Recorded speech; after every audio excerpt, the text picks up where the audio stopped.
So what I'm thinking here, if we continue with the same pattern that we've been seeing every single month, right? Next week, we could potentially see some volatility and potentially a drop from current prices. So it's definitely a possible case scenario in the next 2 weeks to see a pullback back down to the 56K level.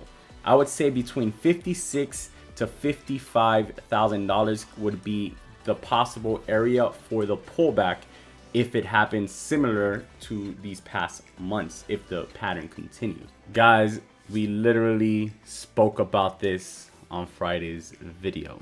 So on Friday's video, we spoke about a possible pullback this week in the back half of April, which is exactly what's happening. Now remember that I said that around that 55 to 56K area is where I believed we'd pull back to, and we definitely pulled beyond that. As you guys can see on the chart, we went as low as 51,705, but we did bounce back up and close that daily candle at 56,000, and then currently right now we're trading at 55,000. So at 55 to 56 range is where I said on Friday's video that we would pull back to.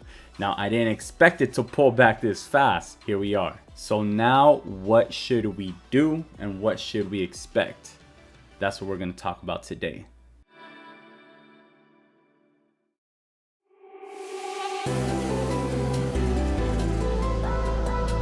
Hey, what's up? Jay here, and welcome to Bitcoin Daily, bringing you guys the best tips, tutorials, and ideas to help you guys become profitable and successful investors. The goal of this channel, as always, is to empower you guys with the knowledge and resources to put that all together to take you up to that next level. So if you guys are new here, make sure to hit that subscribe button, turn on the post notification bell, and smash the like button. So on Friday, we had about a 3% Bitcoin pullback on the news that Turkey was banning cryptocurrency payments, as you guys can see here. So once I saw that, I started looking at the chart and I noticed this funny pattern that in the back end of the past 1, 2, 3, 4, 5 months, we've had pullbacks every single month. So then the question became, is it gonna happen again? So Saturday, we start getting rumors on Twitter that the US Treasury was going to start charging several financial institutions for money laundering using cryptos. That was a tweet. However, there was no source. However, that set off a huge panic in the market, which was amplified by over-leveraged traders. Crypto futures saw a record of $10 billion worth of liquidations that night. This new record nearly doubled the previous market-wide record of $5.77 billion registered on February 23rd. Now, liquidations happen when trades cannot fulfill margin requirements for holding their long or short position. So for example, if you were over leveraged in a long at 60K, once the market went against you, you probably were one of the people that got liquidated. So of course, when that amount of money is being liquidated, that means there's a lot of selling going on in the market, which amplifies and even speeds up the price and the plunge of the Bitcoin price. Now, this rumor has since been debunked. In an interview with CNBC, Kristen Smith, which is the executive director of the Blockchain Associates, stated that it's the Department of Justice's job when it comes to money laundering, not the US Treasury's. So like I said, this rumor never had any source and nothing else has come out about this. So this was just a rumor. And like I said, it has been debunked. In other news, Coinbase CEO sold $291.8 million in shares on opening day. It sounds like a lot of money, but this is actually only 1.5% of his holdings. So remember on Thursday's video, we spoke about this and I said that I expect people from Coinbase were going to be selling shares. There are going to be people selling shares. There are going to be employees selling shares. All of that, plus it's in price discovery and the market's just trying to figure out what the value of Coinbase actually is. So CE sold his 749,999 shares in 3 batches. The price was ranging from $381 up to $410 for the total of $291.8 million. In another SEC filing, it was disclosed that Coinbase director and venture capitalist Fred Wilson sold 4.70 million shares for proceeds of $1.82 billion.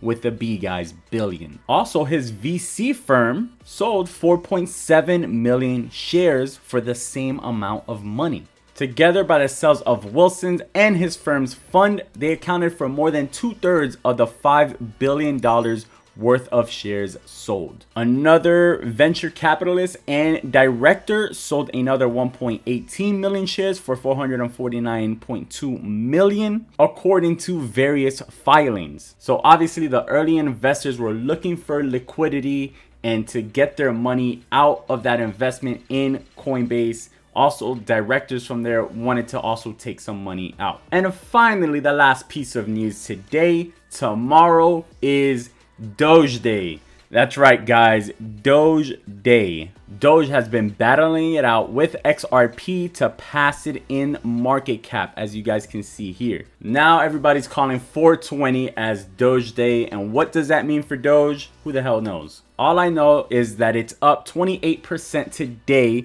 It's up 450% in the last 7 days. It's up 625% in the month. It's up over 8,000% year to date. And it's up over 11,000% in the last 12 months. A lot of you have been asking me a question about Doge.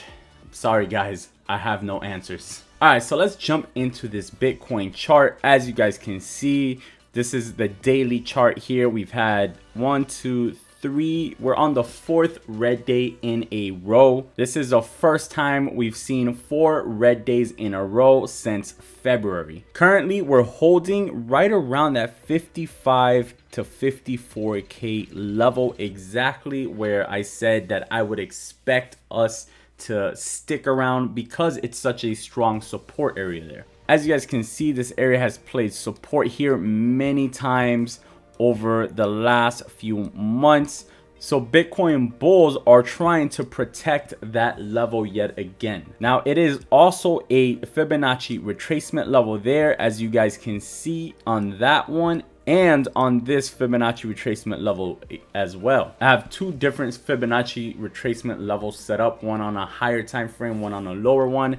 And as you guys can see, they both are basically land in the same spot, which is right around that 54 to 55K area. So what do we need to see here? We need to see this area defended. We need to make sure that we continue to close above this 54 to 55K range and start to push back up. If we close below this range, then we can expect to go back down and retest that $52,000 area, all the way down to that $50,000 area. If we were to break 50, then we can expect to test $48,000 all the way down till about that $44,000 range. Now, I don't think we will go down that low, but you have to be prepared in the event that we did. To answer all your questions, I am holding, okay? I am holding my long-term positions. I'm doing dollar cost averaging for long-term positions, and I'm even doing some DCAs on some short-term leveraged positions as well. I'm still bullish on Bitcoin, and I still believe we're only about halfway through the bull cycle at this very moment. Although this may look scary and very, very bad right now, let me remind you to zoom out when in doubt and look at the bigger picture. This is not the first time that this happens during this cycle, and it's going to happen again. So please guys, stop calling for the end of the world. So we've covered the market news, we've done an analysis on the overall market and Bitcoin, and now we're gonna hit you guys with some trade setups. If you guys are enjoying this video so far, make sure that you go ahead and smash that like button. If you guys are new here, don't forget to subscribe and turn on the notification bell. So what trade setups am I looking for this week? So the first thing I want to look for is a breakout entry. So that first breakout area is going to be right at this Fibonacci level. You see how we had a bunch of support here. There was a lot of support here, and we attempted to break out there before getting rejected back down. I am going to be using that level, even though there was a fake out, I'm going to use it as a breakout entry to the upside.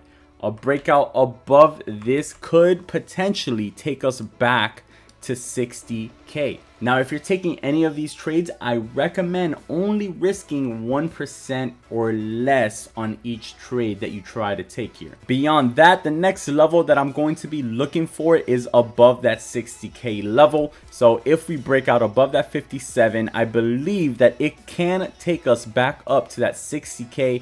And on a break of that, it could possibly take us back to 62 and 65,000. Now, because we're in the second half of the month, which has been for the most part bearish for the past 5 months, as I showed you guys on that pattern, you have to be ready for some more drops and possible bounce entries. So the first bounce entry I'm looking for is literally right here at this 55K mark.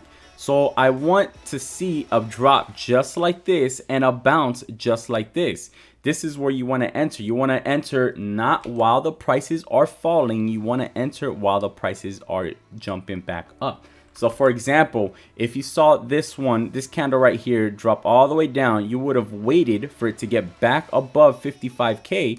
You would have been able to enter right around there, and you could have rolled that up to about 56.5K. You could have entered again once it dropped again and bounced back up and rolled that one up to above 57K. So that's the level that I'm going to be using on a bounce entry above $55,000. If we go below that, then I'm looking at 52 and 50K as the next bounce entries. Anything below those, I'm looking for it to go under it and then bounce back up. As soon as it breaks back above those levels, that's when I'm entering. This is the most efficient way to enter trades during these drops, guys. Not try to catch that falling knife, but instead catch it as the bounce happens. Then take quick profits and use trailing stops.